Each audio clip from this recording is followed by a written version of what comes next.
My name is Tammy Villalpando, T-A-M-I-V-I-A-L-P-A-N-D-O. I work at the Farside Lounge, been here for about 7 years, and we're in Colorado Springs, Colorado. My ghost story started a few years ago when a customer of ours brought in some items from a tenant he had. We hold a lot of theme parties here, so he thought we could use the costumes and the flowers to decorate the bar when we have the parties. Started noticing a few things here and there, as in picking up the flowers off the floor and putting them back on top of the box, going into our walk-in cooler and seeing a particular case of beer on the floor upside down. I'd pick it up and put it away. A couple hours later, I'd go back in and I'd pick it up again off the floor and put it away. So one day, me and Lori were talking about these things, and we were a little irritated with each other, thinking, well, this person didn't put it away, and so on and so forth. Well, come to find out, she was doing the same exact thing I was doing, and we compared notes, and lo and behold, we're both doing the same thing. So we kind of blow it off, but kind of notice things here and there, and you feel a little creepy here and there, but you keep going. And one night, she was here on Christmas working, and this customer who was here is known to be cranky, and he kind of talks to himself sometimes, but he's talking to this particular chair. And she's telling me this story, and it really didn't hit me until she told me when he said, "You've got ghosts." So as I'm talking to her, I thought, well, maybe we should go back onto the video cameras and check it out. So we did, and what we saw, we did not expect, and her and I looked at each other and didn't know what to say, how to react. Just chills. We were just chilled. The chair moved next to Roy. And there's no rhyme or reason, but we didn't want people to think we were nuts, so we kind of blew it off for about a year.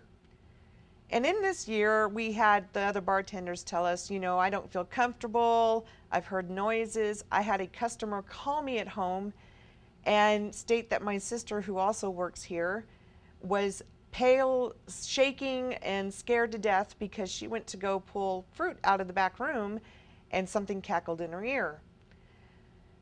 This alone makes you try to dig in more. So when I come into work another day, Lori tells me that her sister and her caught a pool stick case moving on the bar on a busy Friday night by itself. So they show me this video, and I look at her and I said, man, we really need to call somebody. So we did. We called the Colorado Springs Paranormal Association. The night they came here, the air in this bar was so heavy and so different, and the energy was just completely different. They put out a K2 meter, and Lori likes to sing, and she was singing Phantom of the Opera, and this K2 meter was keeping time with her. When she would stop, it would stop. Another investigator that was here was trying to sing the same song, and this K2 meter was not reacting with that person, but as soon as Lori would sing, then it would keep time with her again. It became very emotional, because then at that point you don't know if you should help whoever's here or whoever. We don't even know who's here. I also need to mention we're about 6 blocks away from a cemetery. We have also caught an ice scoop moving off the bar into the ice for no apparent reason, a fruit tray lid lifting up. Her and I were here by ourselves one night, and we took pictures and have a picture of a mist coming out of a chair towards the back of the bar. You'll hear random whistling, carrying a tune. You'll hear fingernails tinkering on bottles behind the bar, and nobody's behind the bar. When you're here enough, you know the bar sounds. You know when the ice drops. You know when the refrigerators kick in. But when things are tinking and whistling's going on, and sometimes you smell flowers, you know something's not good. And sometimes you do get scared because it's so unexplained and so random in this bar.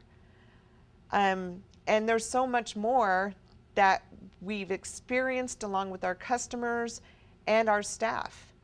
And with the evidence I'm sending to you guys and some of the stories I can send along with it, we've even caught orbs in pictures with people on parties.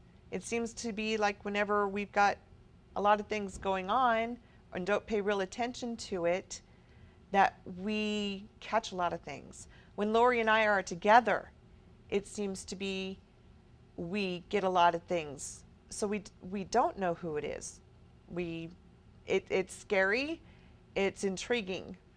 And if I never thought I believed in a ghost, I was always the type of person that thought, boy, it has to be in front of my face. Ever since I've been working here, I truly believe in ghosts.